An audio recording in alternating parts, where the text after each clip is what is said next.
Well, hello and welcome to Arts at the Arms at Writing on Air. What a lovely venue and what a lovely space to be joining you all with, either here in person or through the radio. We're very excited to be here. Arts at the Arms is a Yorkshire performing arts organisation. What we do is about supporting new work from new writers, performers, about supporting emerging artists at the start of their career. We started off above a pub on the Cardigan Road, and we're here now at the beautiful Chapel FM. We do mini tours all around the city and starting to go further afield in Yorkshire. And what we want to do is tonight share with you some theatre, some music, some poetry, and some comedy. So that's our normal thing, a bit of a pick and mix of the creative arts. So that's what we're going to present to you today.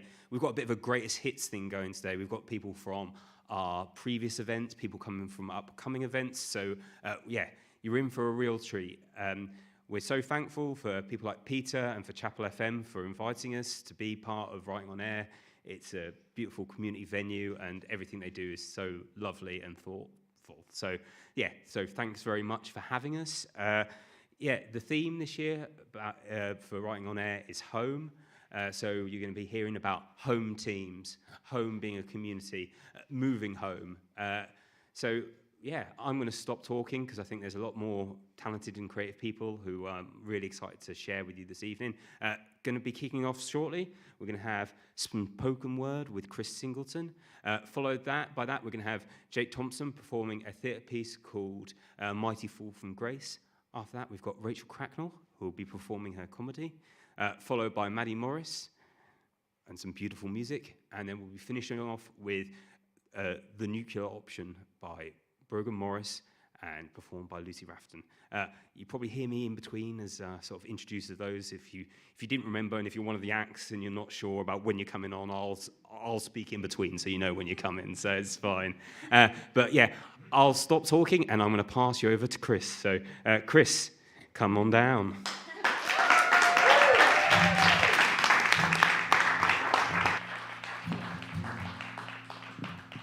Oh man, yeah, I've always wanted to be on Price is Right, you know what I mean? Come on down. My name's Chris Singleton. I'm going to perform some poems for you tonight, as you've just heard. The first one is about homes. It's about the constant frustration of not being able to afford a home and then kind of drifting onto the fact that actually a lot of people just can't afford homes right now, and that seems pretty messed up considering the country we live in. It's called Generation Wait. We, the generation wait, sat behind our keys forever, strained and staring at impossibility of a mortgage application for a one-bed pokey flat. Now it's bedsit or it's broken and we're lucky if it's that. Landlords laminate their flooring, they laminate our souls. Views are at a premium, the basement's growing mould. We, the generation wait to put in low-pay applications. We tell ourselves we can survive on diets of placations. We're too wise to take the bins out, not wise enough to hold the shop job that we once had. Now they tell us we're too old. We'll do anything employment. You'll see us on our knees, but look, there's someone younger who'll do it all for free. We, the generation wait, stood in line at cash machines, queue to coo at our last tenors as the fortune of our dreams. The rich in tin pot towers melt our heirlooms for the laugh. We take another credit card, hope this one is the last. The press spin twister pointers to orient the blame. Left foot dole scum, right millennials. Fuck, they're all the same. We, the generation, wait for the older ones to die, throwing all our hopes upon our parents' sad demise. We are no malice and no greed. It's just that daddy's golden hoard is the only hope that's out there that we'll be able to afford. A single crust of bread to mop up all the source of pain. We're told heating is a luxury. We've got ourselves to blame. We, the generation, wait, lurking in the dark, the glow of global servers on our eyeballs bleeding stark. We reach into the void and hope that someone else will see that this pointless, dark existence can breed solidarity. Paint our faces with our queerness to express identity. They mass print bland instructions how to start a family. We, the generation, wait for feedback on our failings. We're stood upon a cliff top, someone's taken off the railings. We struggle in the gale against the bills we cannot pay. The rich confetti basic rights torn up and blown away. We anchor all our hopes to a signpost for the day that we're standing just behind them, arms outstretched. For this, we wait. Thanks. Lovely. So that's all the anger out of the way. You'll be glad to hear. I did the anger first because then we can all just celebrate everything else, hopefully, afterwards. I came dressed as a shiny pirate tonight, just so you didn't have to. We can all be a pirate if you like. This is probably one of the only opportunities in your life to broadcast a good pirate noise on air. Yeah, I thought somebody might want to take the opportunity, you know. I'm also going to do a poem about cows now. Any fans in? Yeah, we like cows. Well, the Trumps not so much, but the cows. It's about growing up in the place I grew up, which is a place called Sherburn in Elmet, which is not too far from here. Where the only things we had to do was drink pints and stare at cows. And we did both, and I got a poem out of it 20 years later. He told us a cow could take 2 shotgun blasts to the head. Before it died, then he told us to fuck off and get off his field. Grey with fog and rough-hewn ruts of clod clung to hooves. The cow herself stood sedentary, huffing, chewing, staring at our baggy jeans and polo necks as we returned her gaze. He turned his back, heading off to do whatever farmers do. We remained, eyes cowed, as more and more heifers wandered over to contemplate us. A small flock of teenagers standing about for lack of out to do. Nowhere else to go. Pints in hand from the thack across the road, sharing cigs, debating the thickness of a cow's skull, the thickness of a pinprick town, the world beyond young comprehension. We counted on our hands the cities we'd visited, the coins in our pockets, and the number of cows now chewing and had fingers left to spare. The beasts staring, waiting for us to find something new to say. Cheers. There we go, that's the bovine section completed. Going to come back to the pirates now. Yeah. I like that your yah is going more and more warrior every time you do it. Yeah! Lovely. I wrote this poem for artists and for myself as an artist, and I thought tonight's probably going to have some artists in the audience because it's called Hearts at the Arms. You'd kind of hope that the acts had turned up at least. And it's called Little Shipwright, and it's kind of just me talking to myself about my art. I went to Edinburgh this year, which was a wonderful and a horrendous place all at once. Not the city, well, apart from the bin strike, that was pretty horrendous. But like the whole festival, it's all the best and worst things of the theatre world all in one place for a month. And I wrote this kind of based on my experience of just finding that really bloody tough as a one-person poet saying words every night. So it's called Little Shipwright. I see you, little shipwright, struggling on deck, rolling, slamming against the taffrail, gasping air into your lungs whenever the storm allows. I see you, wide-eyed, listening to the splintering, creaking, smashing as the waves peel pitch, pry planks, rupture your resilient frame. I see you, paralyzed, water to your knees, knowing you should bail, patch the leaks, but only able to watch as your boat is torn apart. I see you. I know your desire to leap into that roiling ocean without care whether you live, to let the ship only you could build, your unrepeatable labor sink as you abandon hope of ever making another. I know how strong that desire is. I know how strong you are. That you will lift your waterlogged boots, strain to bail just enough water to keep the old girl afloat. Sail her limping, low in the water back to harbour. I know the staring of judgmental crews as you start repairs. Oh, the tenacity of you will make you feel like never taking to the ocean again. As you watch other captains, dockhands, delegates fawn over newer, more exciting craft than yours, I can only urge you to remember that shipbuilding is not a meritocracy. And sometimes it's the smallest vessels that stay afloat. Ta.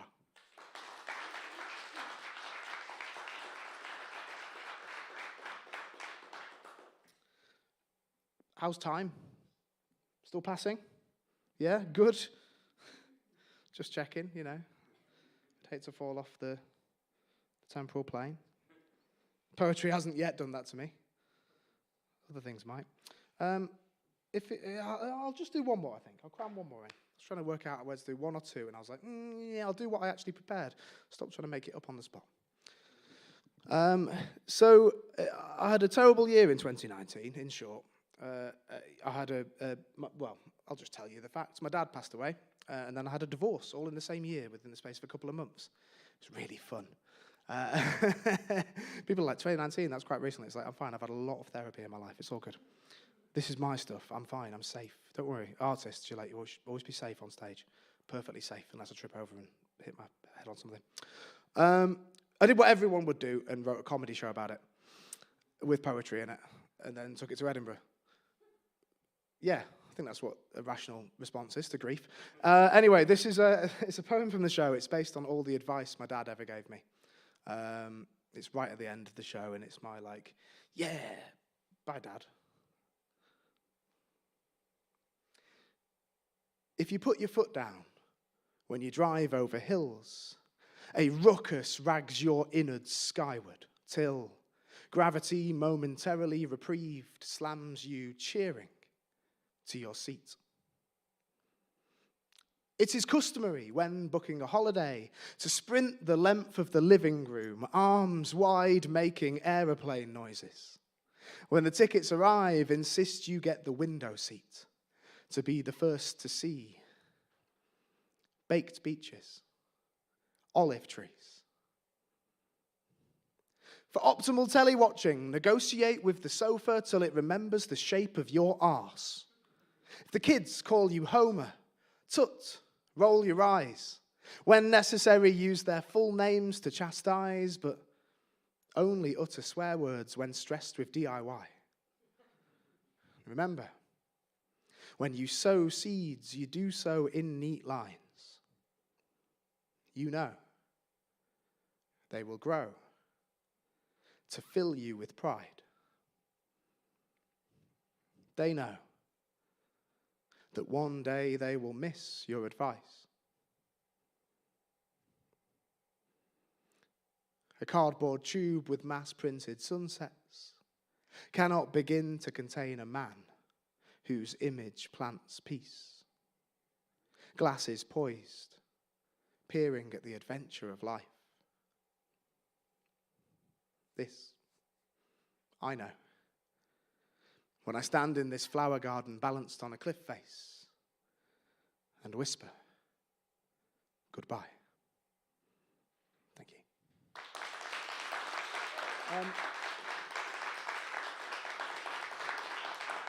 you. Thank you so much.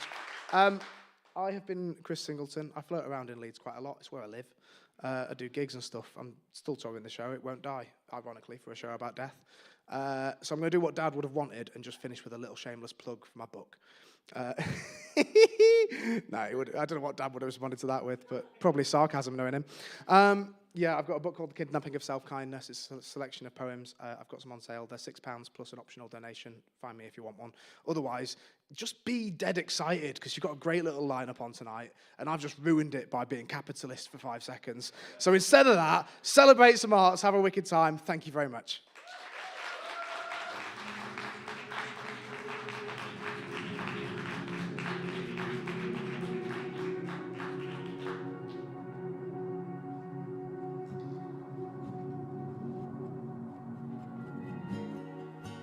this world ain't my home,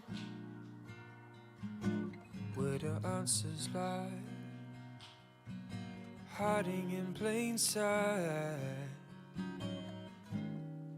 Sounds like an inward groan, feelings I deny. I'm still guessing blind. If heaven's real, then take me there. The body's weak, but my soul's as light as air.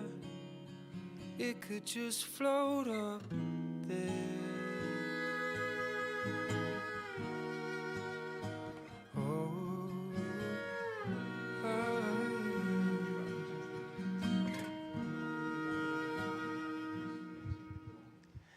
So that was the amazing Chris Singleton. You'll know that his capitalist plug worked very well. I saw him sell a book in the interval there. I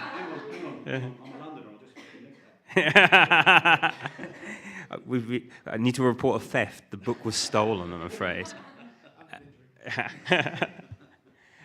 We take no responsibility for thefts taking place on tonight's event. So, yeah, thank you, Chris. That was amazing. Next up, we have got a theatre piece which is both written and performed by Jake. It's called A Mighty Fall from Grace, and, yeah, I hope you really enjoy it.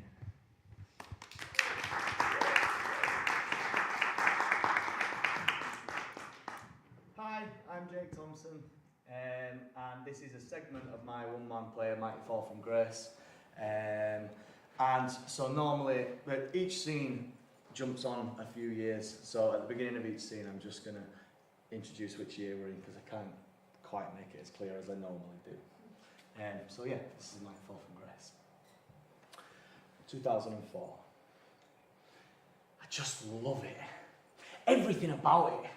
The game, the big hits, the ducking, diving, scoring, running, boom! You're on the deck. It's much better than that round ball stuff.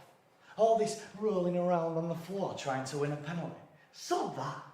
They spend that much time messing about trying to win free kicks and they don't actually play. I reckon they'd score way more goals if they stopped all that off. You know what they say, don't you? Football is 90 minutes of pretending you're hurt. Rugby is 80 minutes of pretending you're not. It's true that. I once saw Sam Burgess. He's one of ours. Break his cheekbone in the very first tackle of the game. His face was messed up. He won the full 80 minutes and won man of the match. In an NRL grand final, by the way. What a blow. It's the best game in the world, bar none. And do you know what the best part of it is? We are the best at it. Top of the tree. Leaders of the pack. Won every trophy available to us last season. And as of tonight, the Bradford Bulls are officially the best club side in the world. How good does that sound? In the world. I tell you what, it feels good to beat the Aussies. Arrogant set they are. Always just assume they'll win everything easily. Well, you didn't tonight, did you, mate? The mighty Bulls made them look like school kids. We were unstoppable. Wesley Vanacola down the wing being fed perfect passes from Shante and Happy. Up the middle, you got Paul Anderson, Stuart Fielder, and Jamie Peacock smashing you up for 80 minutes. And making the whole thing happen is Leon Price. He might look like Wallace and Gromit, but he brought a whole new meaning to the phrase, the Yorkshire Ripper tonight. He was on another level. Gonna get pretty messy tonight, I reckon. I even managed to get Emma to come out. She never normally comes to rugby dues, but you don't get crowned world champions every day now, do you? Let's have it. Come on, you Bulls! 2012.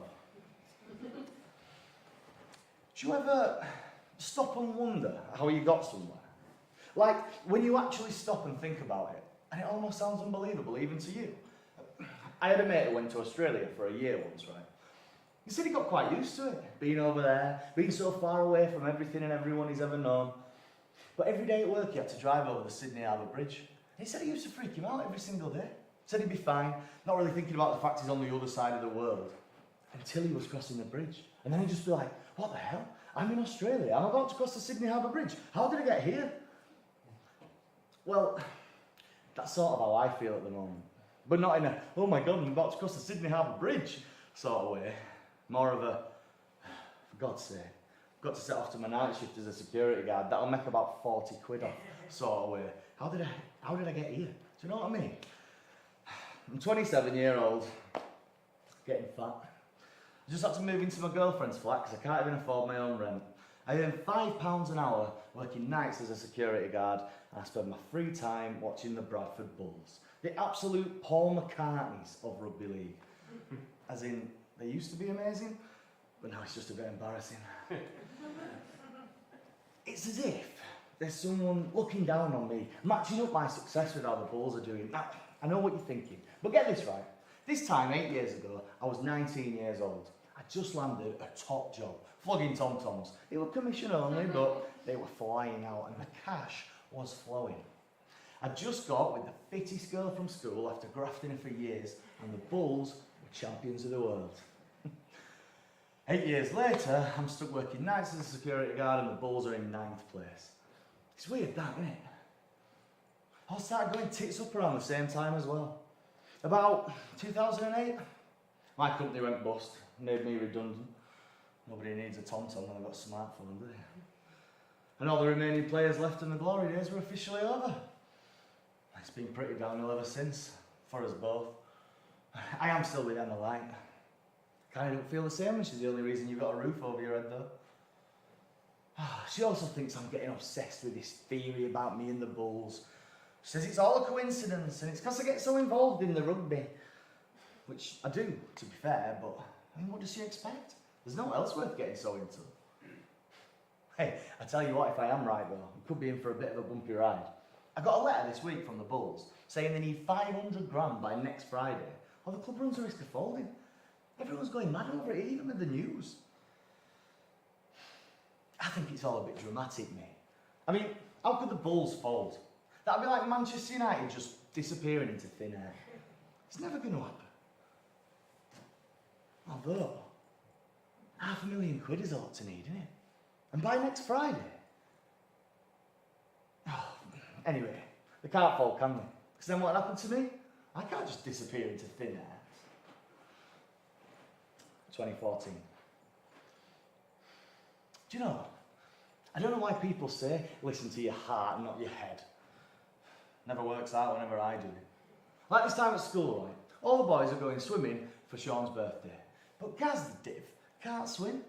So me, being the softie I am, decided to stay at home with Gaz and not go swimming.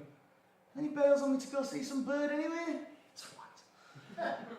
So I stopped at home all day with face on. Ye old wise saying has shafted me even more this time though. If you learn anything from this story, please let it be that sometimes your heart talks complete bollocks. So, I suppose the most subtle way of putting what happened to me would be to say I had my head turned. That's what my mum would say anyway. I started liking another woman.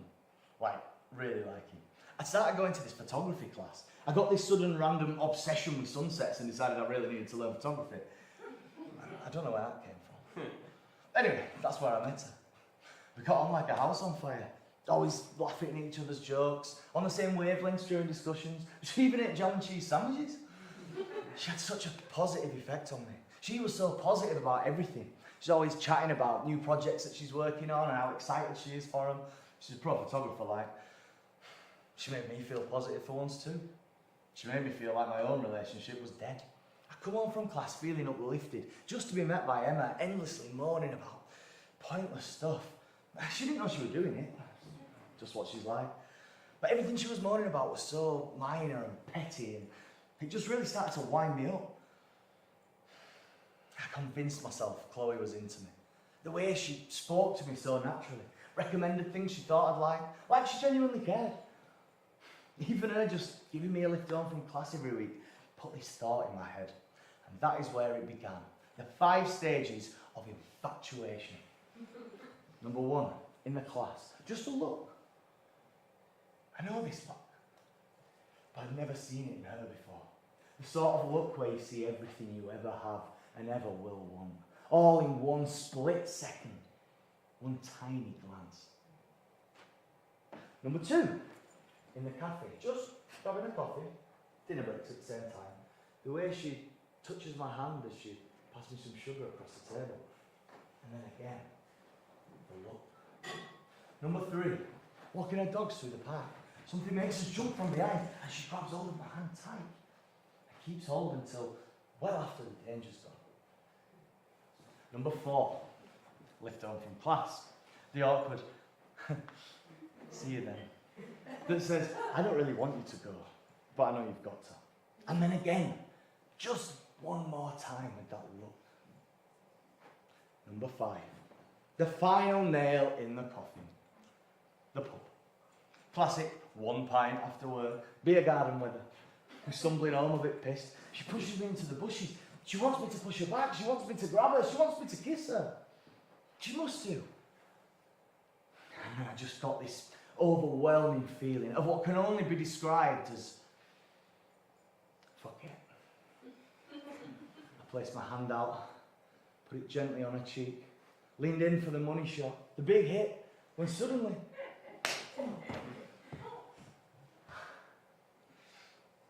I just froze.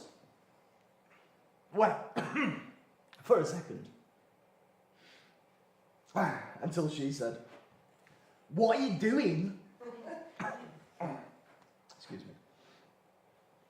I just confessed all. I can't drink. Sorry, excuse me.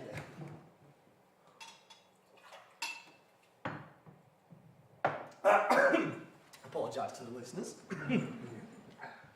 I just froze.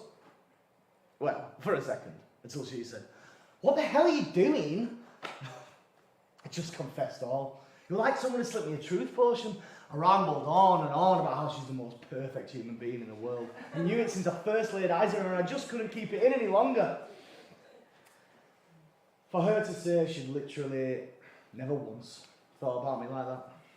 She loved our friendship because I already had a girlfriend, so there was no threat of weirdness. That's why she'd come out of her shell so much around me. I was crushed. I felt that sinking feeling in the pit of your stomach. Like when your year 7 girlfriend dumps you in tennis courts. Or you get robbed in the last minute against Leeds at Magic Weekend, even though they're all clearly about 25 yards offside! I had to take a walk, clear my head a bit before getting home. But Emma had already heard the good news by the time I got back. She took it better than I thought, to be fair. Just kicked me out, no questions asked. So that brings us to here. 29, still getting fat. Living in the spare room at my parents' house because I decided to cheat on my girlfriend. Still working nights as a security guard. Still earning sod all. And still supporting the Bradford Bulls. And if you think my situation's bad, just wait until you hear about the state my poor club is in.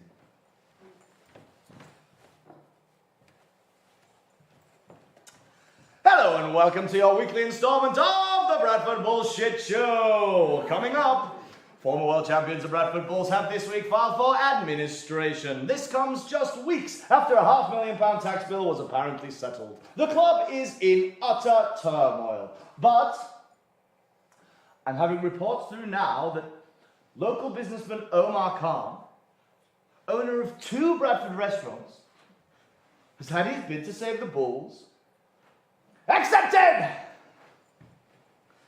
Can you believe that? Why would they say the bill was settled when it clearly wasn't? At least someone's come in though. Hey, you should have been dad when they announced that. Omar Khan, you can't put one of them in charge of a rugby club. They don't know about rugby in public at all, any choked like that. Gotta say, I am a bit suspicious though. I mean, the guy only owns 2 restaurants. Hardly a Saudi prince.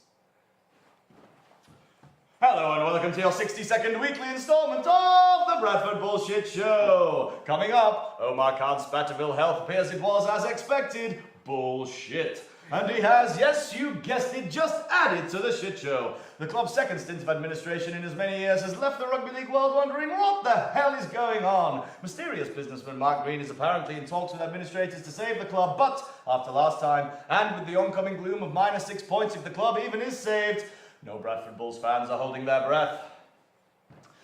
Oh, for God's sake. Omar Khan, I knew it. Now my dad's gonna go, I told you I wasn't being racist.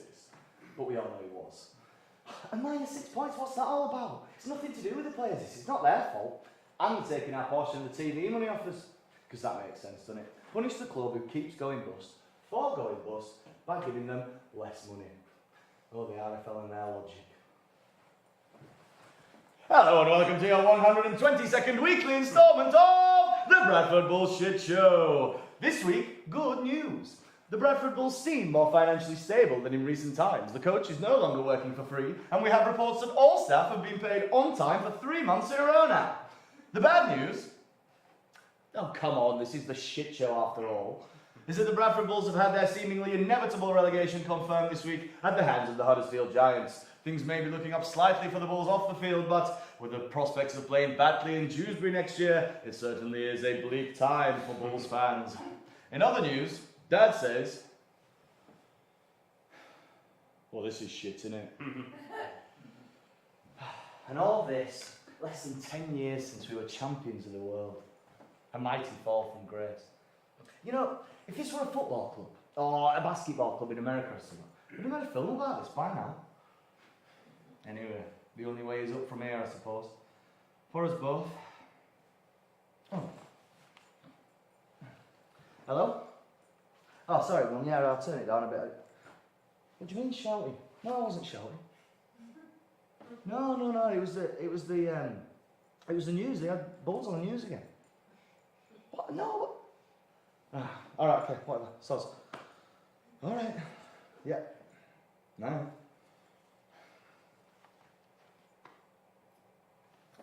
$20.50. Oh, shit.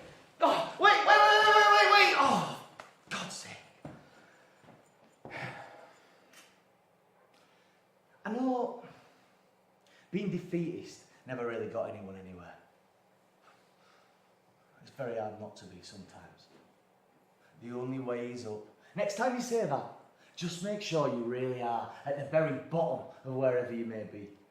Because if not, the only way isn't up. Further down is still always an option. I used to say it all the time, genuinely believing that the only way was up and things could only get better. The minute Danny had missed that kick to level the game.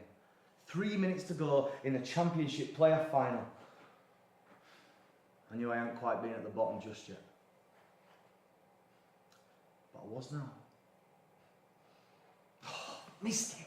How the hell can you miss it? That's not part of the script. You take the 2 because it's the safe option. Safer than running it and risking not scoring anything. I'm not saying I could have done any better. Well, come on, Danny, man. This is your job, for God's sake. In that moment, I knew exactly what they meant by wanting the ground to swallow you whole. That was exactly it. Nothing felt worth it anymore. Everything just felt pointless and like I didn't want to take part in anything ever again. In that moment, if I could have, I would have just disappeared. The only thing is that ever since, it hadn't gone. That feeling, that overwhelming sense of just pointlessness. I got sacked from security job. Apparently not turning up while in possession of the only set of keys to the business is a sackable offence. I said it's his own fault for not having a spare. That went down well. I thought about appealing for unfair dismissal, but the only reason I didn't turn up is because I was still pissed from the night before, and he made it quite clear he knew that. So I didn't think it was worth it. Don't go home and tell me, Mum. So that's why I'm here. 30-year-old bloke in park on his own because he's worried his mum will be disappointed in him. Pathetic. And yet again, my theory holds true. Because yet again, as the Bradford Bulls hit their lowest ever point, so do I. You know, this is clear to see to me now. There's too many coincidences. The events are all too perfectly aligned. All these people can say I'm crazy, but I know I'm not. This is happening. I can feel it. 2017. How does anyone make an important decision about anything? I struggle to decide things every single day. Like, what do I want for tea? Pie and chips or curry and rice? How am I meant to know? I like them both. And if I can't decide what I want in life, then I'm doomed deciding what I want in life. Every time I make a rash decision about anything, like kissing the girl from the photography class, or nicking my mum's Audi while pissed and writing it off, it always seems to come back to bite me on the arse. But if I take time and ponder over things, I just end up sat in this bullshit middle ground, understanding both sides, seeing the pros and cons to both, and just genuinely not knowing which one I want more. Sometimes for years. Was kissing Chloe that night the best thing to do? At the time, it felt like the only option, because I haven't been able to get her off my mind for months. But the way I've ended up completely alone has made me realise it can't have been the right option. But then, is it only because I ended up completely alone that I feel like that?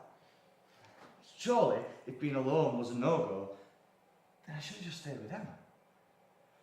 But then, doesn't the very fact that I developed such strong feelings for someone else and such doubts about our relationship show that it really wasn't perfect after all? Yeah. And so it was inevitable to break down at some point. But then what if it wasn't? And I just got some stupid teenage crush that I exaggerated in my head. Maybe we could have been fine. That is what it's like for every decision I make. That particular situation is ran through in my head at least 3 times a day. All that and a million more different angles and aspects to consider. It kills me. I'm just pissed off at life, I guess. I'm 30-year-old with nothing to show for it. I've gone from being a young lad with absolutely everything going for him to being kicked out of my own parents' house for being such a prick.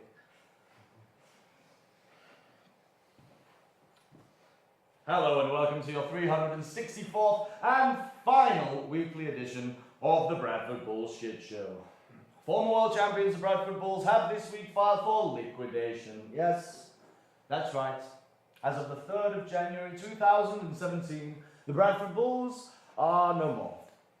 It is rumoured that there are a consortium of businessmen ready and waiting to set up a brand new rugby league club in Bradford as soon as the liquidation is finalised, but nothing is official as of yet. How has it come to this? It's been spoken about for years, sort of like a dirty word, he who must not be named. But it always just sounded too extreme to ever be true. Yeah, here we are. The Bradford Bulls cease to exist. Gone. A lot of people are saying that it'll be alright so the club can start afresh without carrying any of the old debts, but the very fact that as it stands, there is no Bradford Bulls makes me feel uneasy. How am I meant to believe any of these people saying it'll be alright and it'll be the best thing for us? Did they not say that last time? And the time before? And the time before that? Trust Omar Khan, they said, he's the saviour. Oh, well, I mean, how are we meant to know? But trust Mark Green, he really is the saviour. Oh, well, I mean, he did look a bit dodgy actually, didn't he? But liquidation, fresh start, it'll be fine this time. All just starting to sound like empty promises. It hurts more as well, because this time just came completely out of the blue. Every other time you could sort of sense it coming. Dodgy stuff started happening, like reports of players not getting paid, or Omar Khan stepping down as chairman due to ill health. Not this time though. You know, I genuinely thought we'd put all this stuff behind us. We were just temporarily stuck in the championship, but making his way back. Before you know where you are, liquidated. I just feel like the only thing I've ever wholeheartedly, consistently loved is gone. You're probably thinking I ought to sort my priorities out. Sat here on the street in my sleeping bag. And you're probably right. It's just the only thing I've ever known 100% that I love and that I want. And now I just feel lost and lonely. Still 2017. I've got a plan. I know exactly what needs to be done to turn us all onto the next chapter.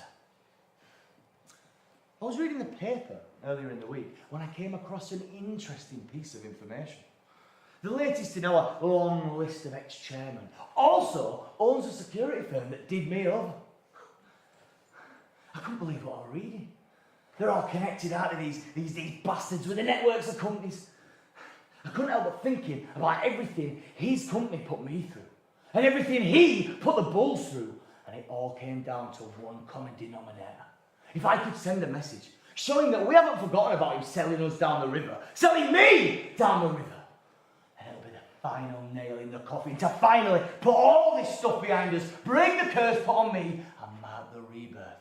This is the 5 stages of the perfect revenge. Number 1, preparation. Make your way on foot and be as stealthy and quiet as possible. You cannot be seen. Number 2, get a penknife out of your pocket. Get down low and just plunge it deep into as many nearby tires as you can. Just pop, pop, pop, pop, pop, so that satisfying hiss fills your eardrums. Number 3, locate a specific target. In this case, flash your white Merc with a personalised reg. Got you.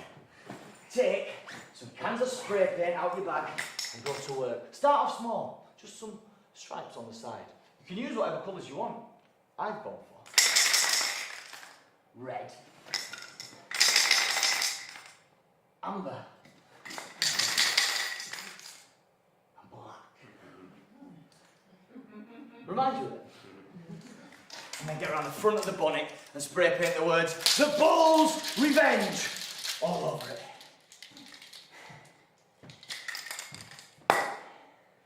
Number 4, get right up to the front of the building.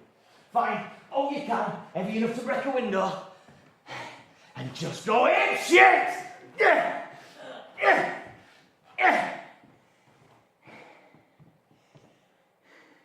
Number 5, the final nail in the coffin. What is the one thing in the world that will destroy everything in its path if it's let? Pour the remaining contents of your bag through the hole in the window you just smashed. Mainly old rags and towels and stuff. And then douse them in petrol.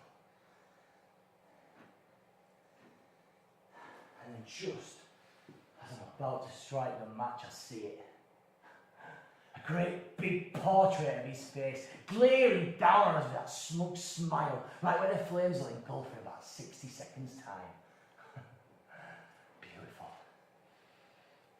I strike the match, take a moment to savour it, and then let it drop.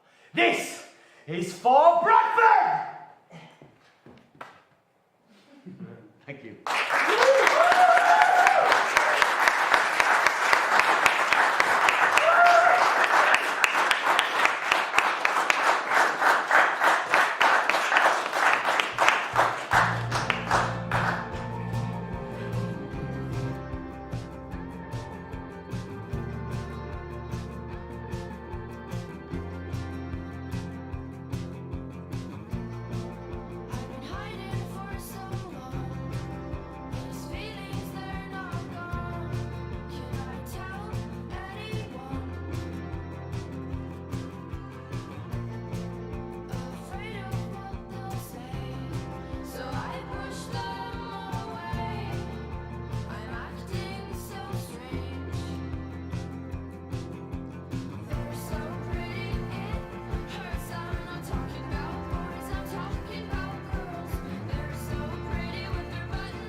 Well, thank you very much for that, Jake. That was brilliant. Just to confirm, we don't condone theft, as we said before, and we also don't condone arson here at Arts of the Arms. I'm not sure what sort of crime our next act will be advocating for, but I'm sure she's going to set the room alight. So give it up for our next act, which is our comedy act, which is Rachel Cracknell.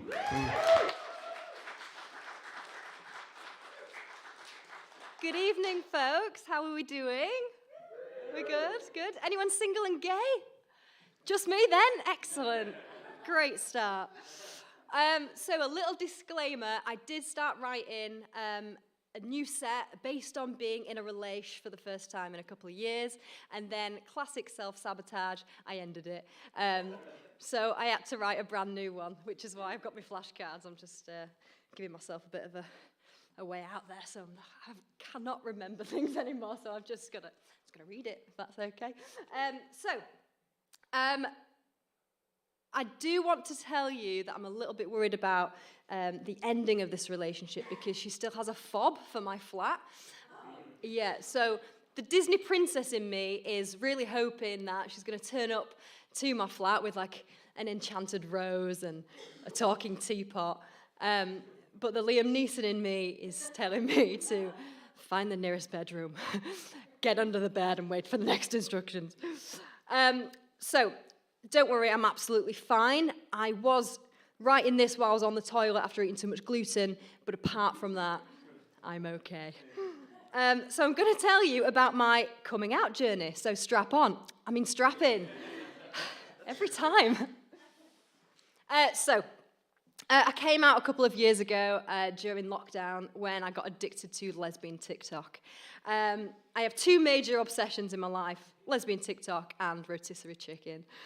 I have been known to drive down the M62 eating a hot one from my lap. Chicken, not lesbian. Now, if anyone has ever been on lesbian TikTok, or if you're a real-life gay, which no one seems to be in here, at least you're not single, you'll know that there are stereotypical things that we women like to do when we couple up. The first one being we fall in love on a first date, and the second one being we have loads of sex. It's like, woohoo! So I saw these online and thought, yeah, I'm in. Loads of sex, yeah, tick. And falling in love with someone from seeing their face immediately and just imagining them at the altar waiting for me, where do I sign? So after this massive life realization, one must come out. Although Karamo from Queer Eye calls it bringing people in, which I much prefer. It's very wholesome, which I like. Now, growing up in a small Yorkshire mining town does not exactly qualify one for successful coming out stories. My family have always called me the black sheep. I always thought that was code for not a racist, but it turns out it was code for massive bender. Now, true to form, I took a big bag of Nando's chicken to my parents' house that fateful night. Because nothing says dyke like a big sweaty bag of meat. Probably should have gone with oysters or something. And I told them I'd met a girl romantically. Now my mum jumped up and exclaimed that she was, happy for me and that she'd always loved me. That's nice, Mum, but you literally birthed me, so that is literally the bare minimum. And my dad said, well, I'd rather you be with a man and have a child. There's a lot to unpick there. We don't have the time. It's giving Lord Capulet, really. But anyway, I'll move on to my nan. Now, I've written a script about coming out to my nan, and I need a volunteer for someone to play my nan. Now, there's a very hairy man in the front row who, the resemblance is uncanny. You can take it in turns if you want. I really don't mind. I just need a person to help me with this. Who's up for it? Thank you, mate. Really appreciate it. No, I'll bring the mic to you. I will bring the mic and the script to you. Now, you'll play me Nan, and I'll play me, because I'm me. Well, you can decide once you've read the script.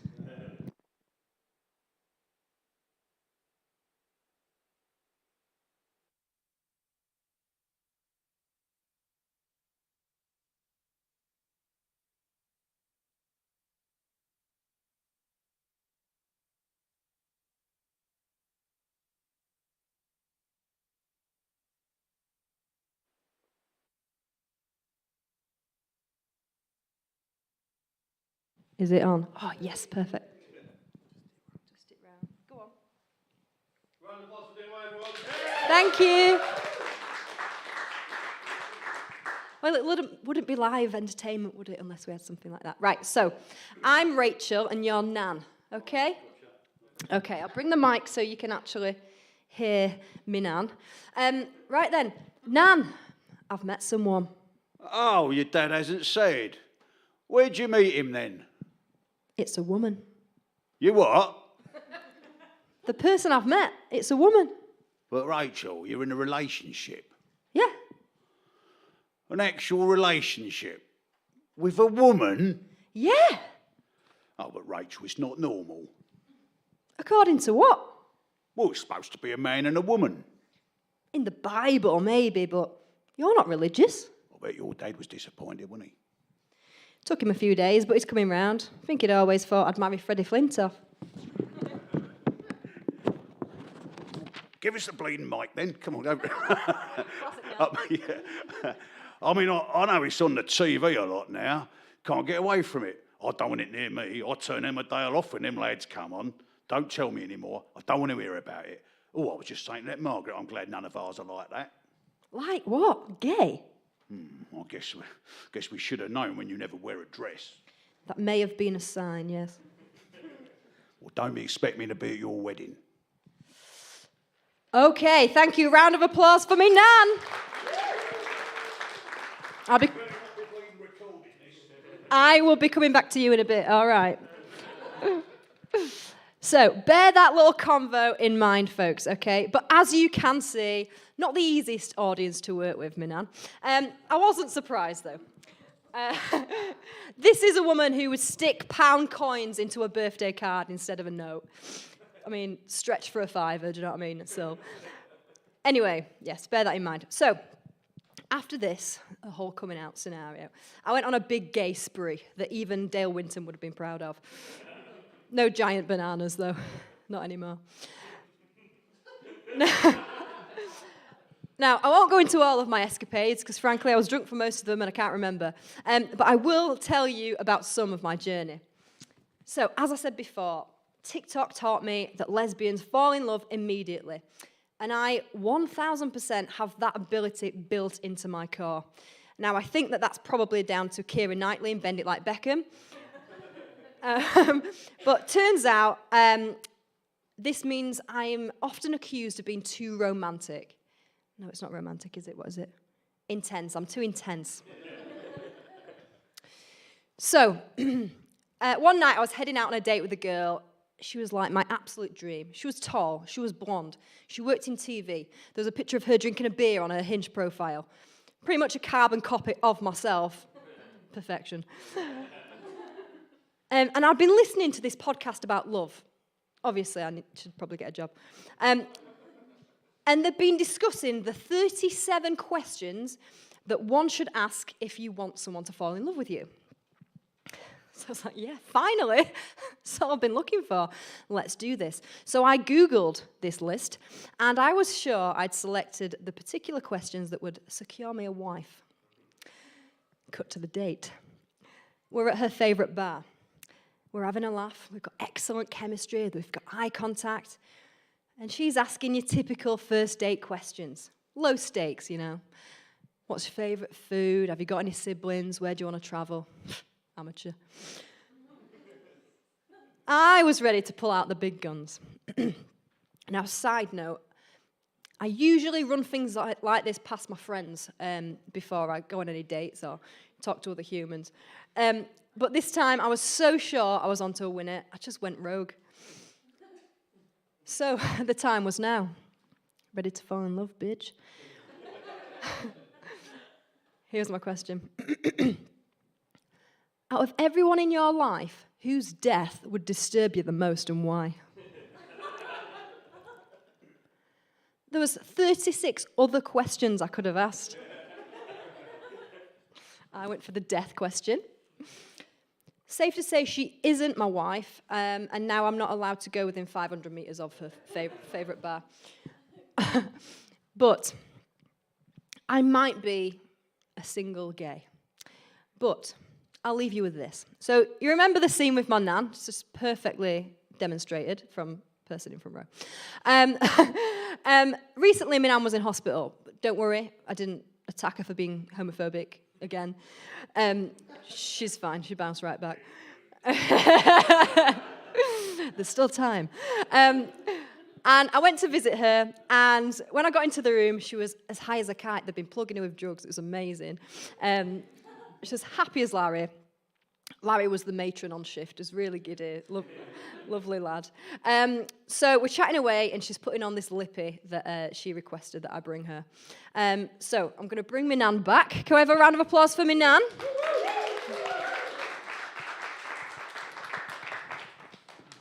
Thank you. Am I high as a kite now? Yes, if you could play Being High, that would be great. Oh, I fucking love these drugs. Right. What are you doing tonight then? Got a date? Are you sure you want to know? Of course I do. I still care. Oh, right, okay. Well, yeah, actually, I'm going to watch my girlfriend play football. All right. And where's this then? Manchester? She didn't play for Man United, does she? Not quite, Nan, no. Well, I just want to say I'm in my 80s, and the rest, and it's still taking some getting used to. But I was wrong for what I said when you first told me. I want to apologise. I love you, and I want you to be happy. And these drugs are brilliant. Nan, that means a lot. Thank you. I understand that you love people, and it's the person that you fell in love with, and this person happens to be a woman. That's absolutely right, Nan, yeah. Well, put some lippy on then. You want to look presentable. Thank you, Nan. Round of applause for Nan. So blame it on the drugs, blame it on Camp Larry, blame it on the boogie if you really want to. But somehow, despite the sad single state of my romantic life, I might finally be being accepted at home for the black sheep that I am. I've been Rachel Cracknell. Thank you so much.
Well, thanks again to Rachel. Wasn't that great? I think we can add identity theft to the list of crimes for an amazing performance from Rachel's nan as well.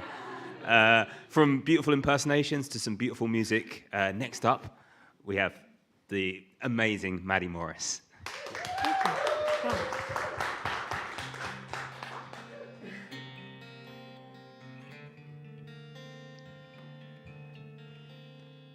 Hi, thank you so much for having me today.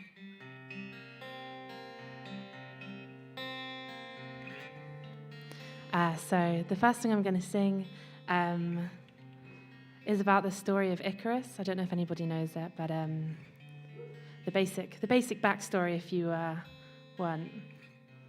you had like friends in high school and like was not reading up about Greek myth, is that Icarus's dad built him a pair of wings and says, don't fly too close to the sun because you'll burn, and don't fly too close to the water because you'll drown. And he makes him these wings because they're trying to leave the island that they're on. And so the original story goes that Icarus gets the wings and flies too close to the ground and drowns, and that's the end of the story. And that's, yeah. I kind of think, and the original idea is that he's so arrogant that he thinks, well, like, I'll be fine. But I don't think people are actually that arrogant. I think there's a lot that we're probably not given. And so that's where I started with this song.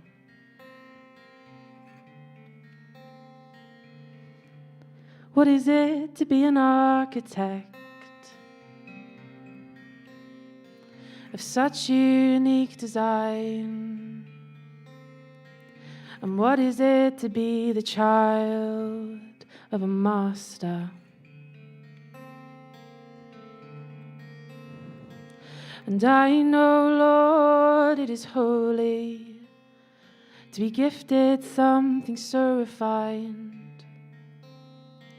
But once that gift is given, tell me what happens after.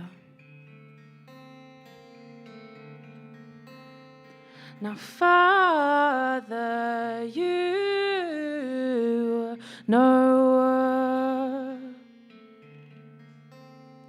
there is some delightful dissonance in our ideas of home. And Father, you know I am only so much as the seeds you choose to sow. We are the product of parents trying to change the world for us. And I could do everything right, but I will never be enough.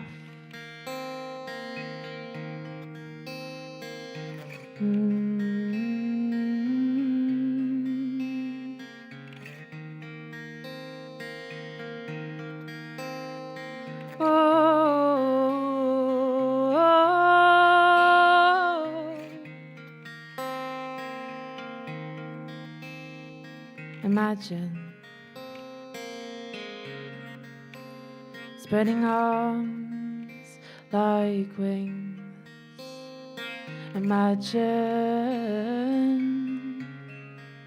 no pain, such weight. Imagine that option, not God-given, not earned, not fate. And Father, I am invincible. You tell me to notice that invincibility bears a weight. But what is it to fly? Only certain inches of sky, never too low nor too high, or agony awaits me and the masterpiece falling. Maybe I could bear the shame of it if it hadn't happened in front of him. me and the masterpiece falling deep in the sea. When I realize the failure is in the masterpiece, but me isn't the masterpiece, but me isn't the masterpiece, but me. Thank you.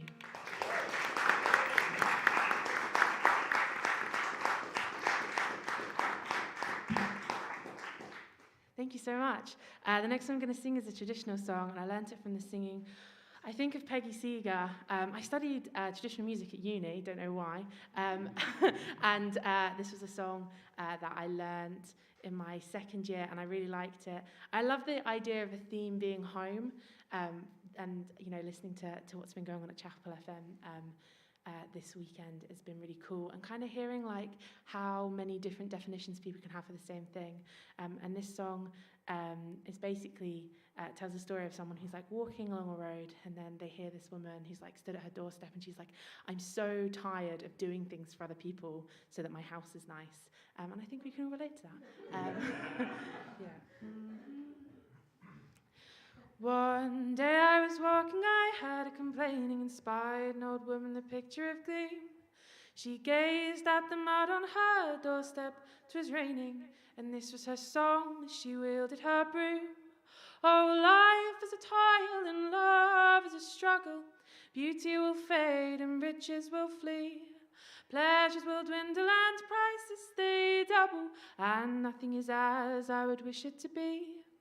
There's too much of worriment goes in a bonnet. There's too much of ironing goes in a shirt. There's nothing that's worth all the time we waste on it. There's nothing that lasts us but trouble and dirt. In March it is mud, it is snow. In September the midsummer breezes are loaded with dust. In fall the leaves litter. In rainy September the wallpapers rot and the candlesticks rust. Oh, life is a toil and love is a struggle. Beauty will fade and riches will flee.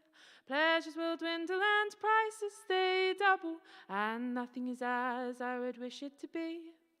There are worms on the cherries and slugs on the roses, and ants in the sugar and mice in the pie. No trouble of spiders, no mortal supposes, and damaging roaches and ravishing flies. From corner to corner, from hallway to centre, forever at war and forever alert. No rest for the day, let the enemy enter. I spent my whole life in a trouble with dirt. Oh, life is a toil and love is a struggle. Beauty will fade and crib riches will flee. Pleasures will dwindle and prices they double, and nothing is as I would wish it to be. Last night in my dream I was stationed forever on a far little rock in the midst of the sea. My one chance in life was a ceaseless endeavour to sweep off the waves as they swept over me. Alas, was no dream, ahead I behold it. I fear I am helpless, my fate to avert. She laid down her broom and her apron she folded. She laid down and died and was buried in dirt. Thanks.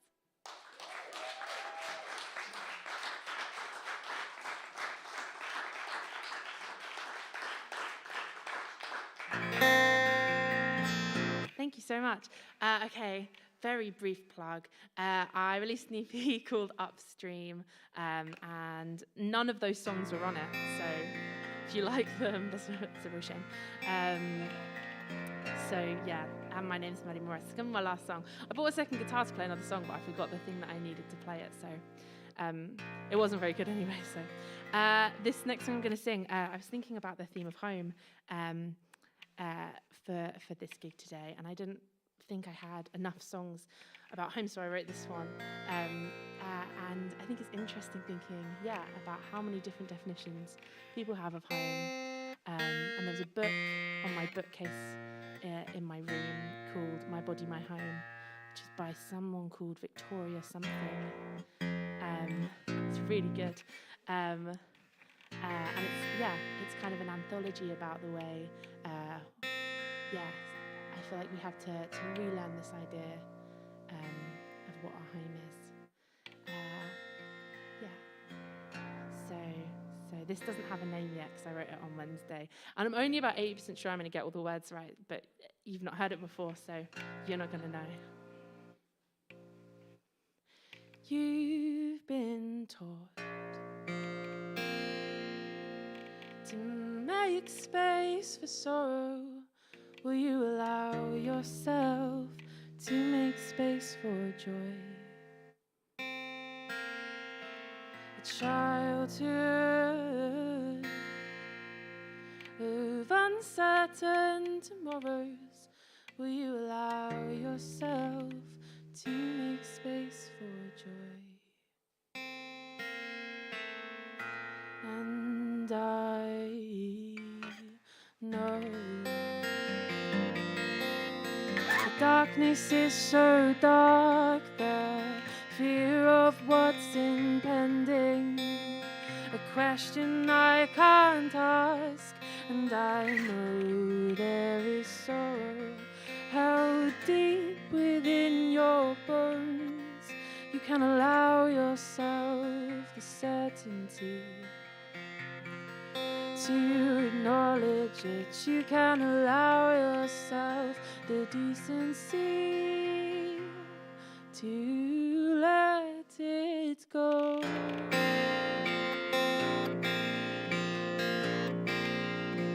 And she sat in my passenger seat with her glasses on her lap. She is letting herself be enveloped in a world of green and black, and she's making plastic animals, paper Christmas hats, and she's let go of the trauma that shames her for that. And I love you a fantasy, but not one that I wrote in the ward of my infancy, glazed over eyes and burning throat.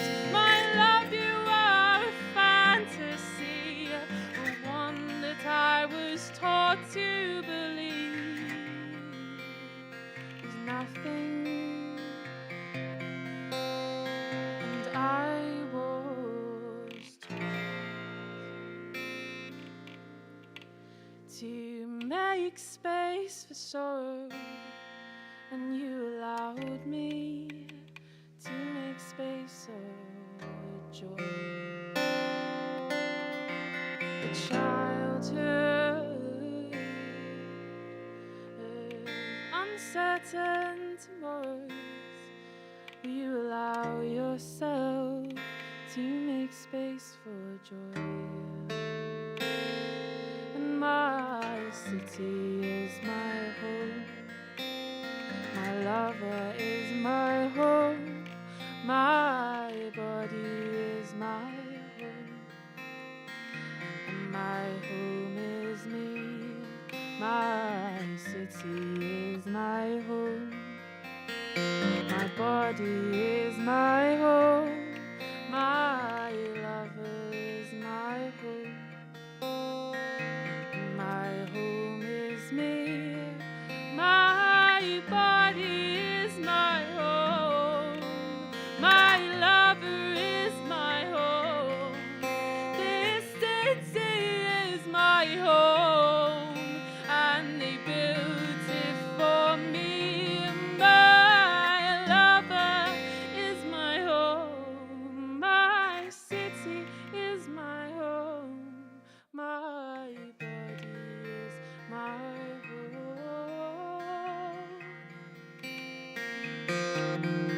My body is my home.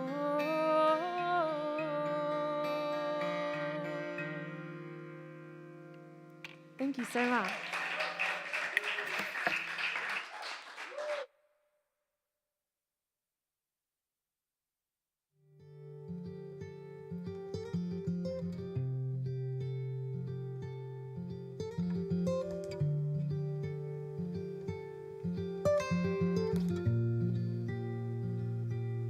Oh, it's been years easier, like they told me that it would. You still flow through my blood. Now I'm wondering, how long should it take to move on? How long would you say is too long? How long should it take to move on? How long would you say is too long to still be thinking about you?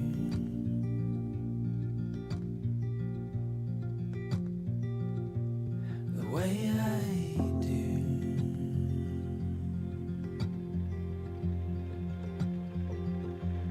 I wish you were here. I've been wanting to see you. Do you remember the plans that we drew? And all that we have left to do. But now I'm wondering, how long should it take to move on? Wow. Thank you for that, Maddie. I was trying to do another crime callback, but I just think it's illegal to be that talented. Jeez. Honestly, that song written on Wednesday. Wow. Incredible. So our last piece for the night is a theatre piece written by Brogan Morris and performed by Lucy Rafton here, called The Nuclear Option. I'm going to speak a little bit more at the end, but another great set of acts. So, please enjoy our final act for the evening, which is a theatre piece, as I say, The Nuclear Option.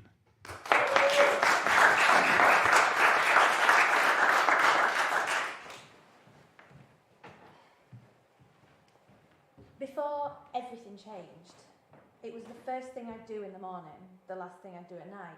Twitter, Instagram, WhatsApp, TikTok, Facebook, WhatsApp, Instagram, Twitter. I'd cycle through them all for hours every day. On the train, on the toilet, out the shower, in the car, at the gym, after sex. Not that we were having sex at that point. If I was in my flat, I'd have my laptop to email clients. My phone would be dinging with messages from my boss. My friends are marking the calendar for the next 6 months, a wedding, a hen do, a baby shower, a birthday, a wedding, whatever. My mum or dad would be texting to fume about something, anything. If I was home, I didn't have time for a relationship. I had a digital presence to maintain. I had to keep my eye on social media like everyone else, so as not to embarrass myself by seeming out of touch later. I didn't want to risk missing the next Harlem Shake. It's not like John wasn't the same. If we went out for a date, he'd be doom scrolling his phone until the food came, getting himself more and more worked up about where he thought the world was heading. It's hard to believe what we used to be like. I'm not sure how long it's actually been.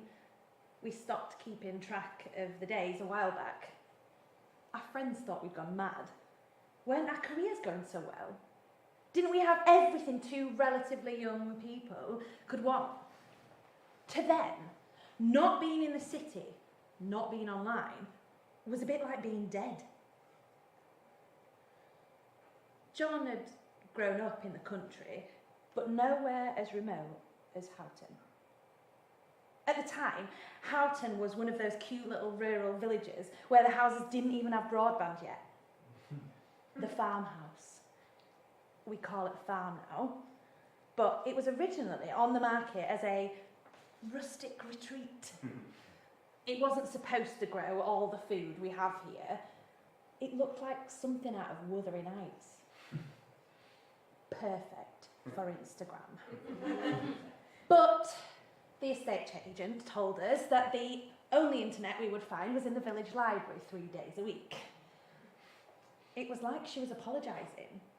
She didn't realise it was exactly what we needed. He and John hadn't been close for a while. Sometimes we'd go a couple of days without speaking, without even realising.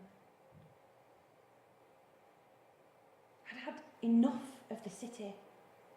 and the fucking routine, and the fucking boys in the office, and my fucking parents, and my fucking friends with their pointless children. I wanted it to go away. I wanted it all just to stop. I wanted to be Vashti Bunyan, vanish into nature, never to be seen in public again.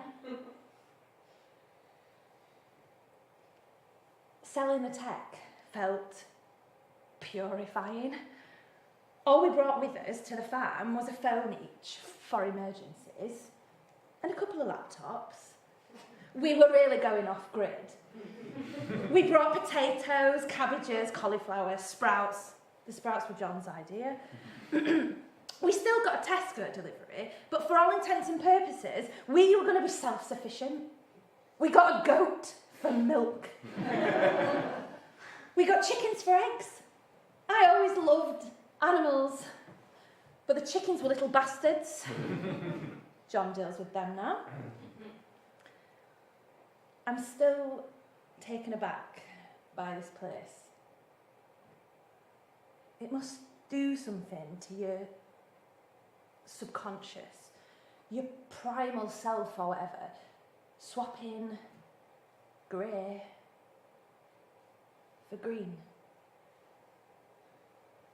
I couldn't believe how quiet it was at first. Just birdsong and wind. I could tell the air was clean because when I blew my nose, the snot didn't come out black. It freaked me the fuck out, to be honest. But I made myself adjust. It's what we needed. I'd spend my days tending the garden. I burned through the stack of books that I'd picked up but never had the time to read.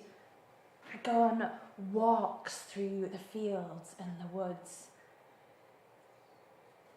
I could hear music again. Songs came to me. I'd neglected that side of myself for so long, I'd just begun to assume it wasn't meant to be. But now my head was clear, like the air. You can adjust to anything. It was good to see John in daylight, working by me in the soil. Back at the flat, he'd become a hermit, working into the early hours, showering on special occasions. No time for friends, other than the paranoid virgins he'd met online. The first night here, he cried. John's always been the crier. I asked him what was wrong. He said nothing. He said it just felt like we should have always lived here. He'd go wild running for hours at a time. He still does. I suppose I worried that we might get bored. Just the two of us. But once we got the arguing out of the way, we talked. We played games. We remembered how to have sex. He prepared the meals.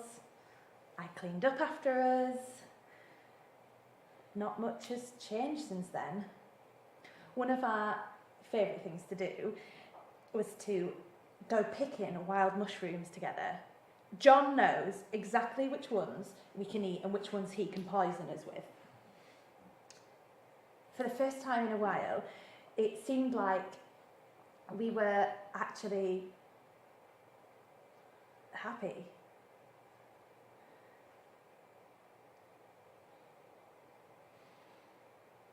The broadband came to the area after a few months. The government had promised to roll it out 2 years earlier, but now it was here under the earth whether we wanted it or not. Our savings were running out faster than we expected, so John suggested he start working remotely again from the den. I worried he just wanted to get back online and away from me. But we made a pact to only use it for work and emergencies. While he worked, I got to carry on being the good country wife. I gardened. I wrote songs no one would ever hear, noting the lyrics on my computer, and every so often a notification would pop up, there are internet connections available. One night I couldn't sleep. I probably drunk too much coffee. I always used to drink too much. I'm glad that we can't get it now. I went downstairs to sit in the den, just to sit. But in the corner of the room, I could see the hub blinking at me.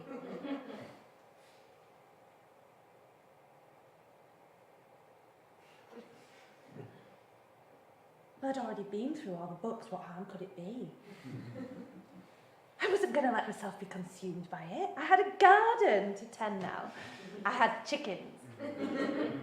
I immediately got sucked back in. It started with a tweet, a funny video, a cute picture of a goat. It was like setting off a domino train. Once it starts, it's already over. Soon, every day, I was seeing friends back home having fun without me in restaurants and bars. Bars I didn't recognise. What was I going to share on Instagram? Photos of veg. There were only so many times you could do that before people stopped giving you likes. It wasn't like John wasn't doing the same. I found out later, when he was supposed to be working, he'd been sucked back into the roll and doom cycle. Angry news, scary news. Then, how could he hide it from me? When it was all that he wanted to talk about, there were global tensions, the usual suspects slinging the dicks around, and the planet was still burning up. But I didn't want to hear it. He was convinced that the world was going to end soon. He just couldn't decide how, of all the options, it was going to go. My mind started to wonder too about how I'd left my parents to cope with all the shit alone. Whether my friends missed me. About Scott from work. I wondered if I'd given up too easily. Maybe I hadn't failed to get the life I wanted. Maybe I just hadn't tried hard enough. And here I was, having given up altogether. John was fine being alone here. I wasn't. I felt violent. I hated him. Like I hated him back at the flat, and I told him that. He didn't react. Just looked at me with his bloodshot eyes. That just made me angrier. What was I doing with this depressive, joyless loner in this dark place, away from the people I actually loved, who loved me, who I'd known longer than I'd known this zombie? That's when the power went out.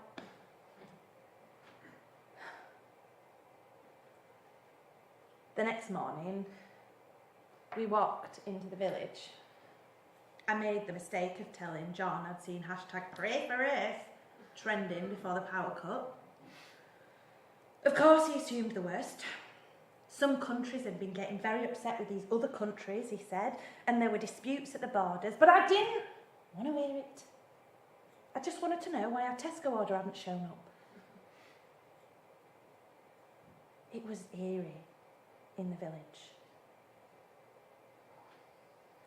Everyone looked as though they knew a secret someone had forgotten to tell us.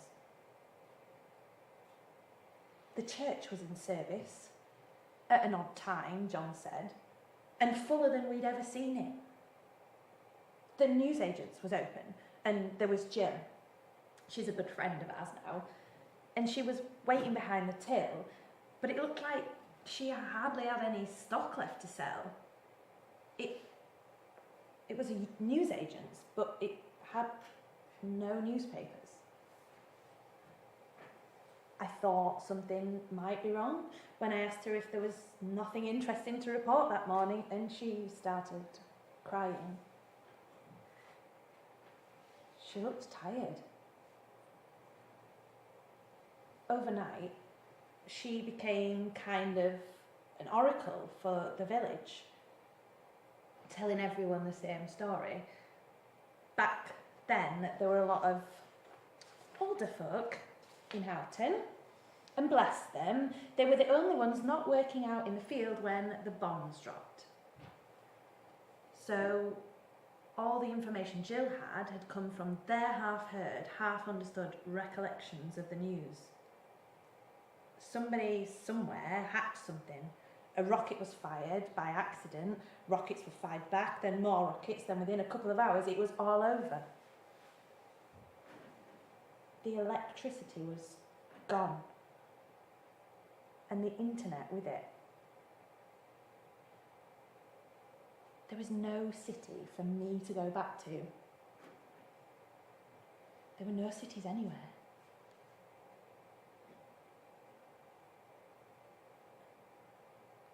The thing I never realised about time before is it was all made up. Our idea of it, I mean. I always had to stick to a schedule growing up. Always had to be exactly on time. When I started working, 9 o'clock in the morning was when everybody was supposed to start. I'd bollock my assistant if she was late, even if it was 5 minutes. Didn't even really care. I just felt like she'd broken the rules. I was in every day at 9 o'clock. Took exactly an hour for lunch. Made sure I had 8 hours of sleep every night. Everyone used to obsess about getting their 8 hours. After everything changed, time stopped being important quite quickly. If we ever wanted the time before, me and John would check our phones, but they ran out of power within a few days. Then, for a while, we'd tell the time from the clocks in the house, but eventually the battery started to die. Then we ran out of batteries. Then all we had left was the church clock in the village. One day that stopped too. But people hardly noticed by that point. Nobody talks about time now. I know roughly when in a year it's supposed to be by the window of daylight. But I couldn't tell you what month this would be.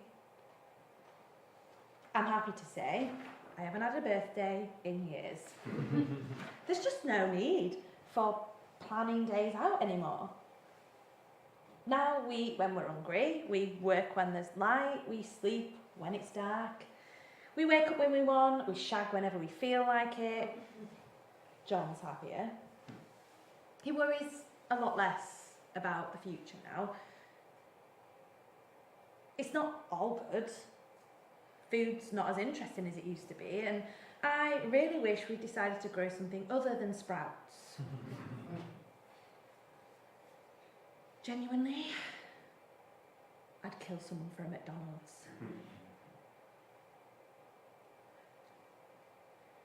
But I can honestly say, as a couple, we've never been closer.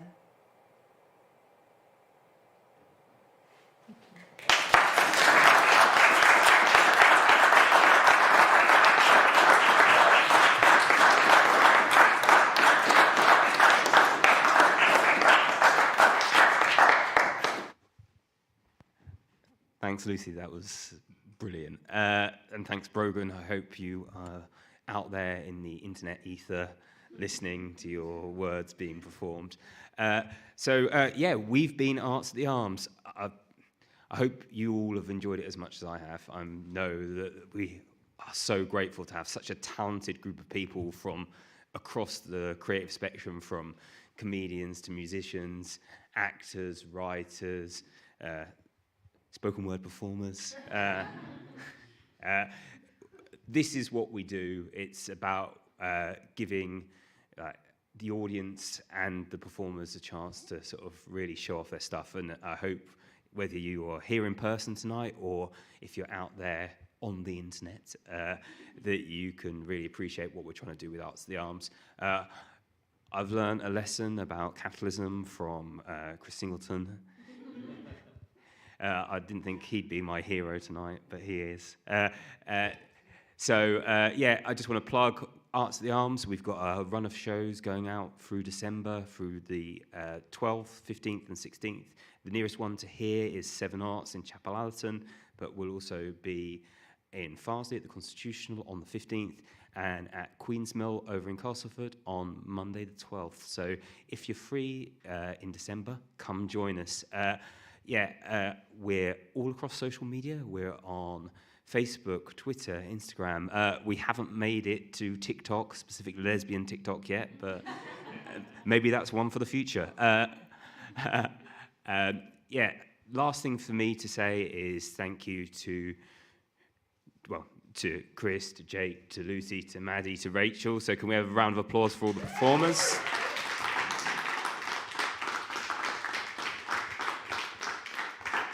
And just finally to say a massive thank you to Peter, to Tony, to all the technical team here at Chapel FM.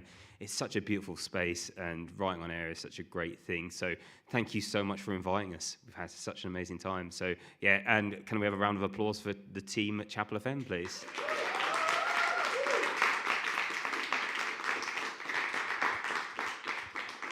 I'll be sticking around for a fruit tea after the show. So please come and say hello. It's always great to meet people. So thanks once again, and cheers.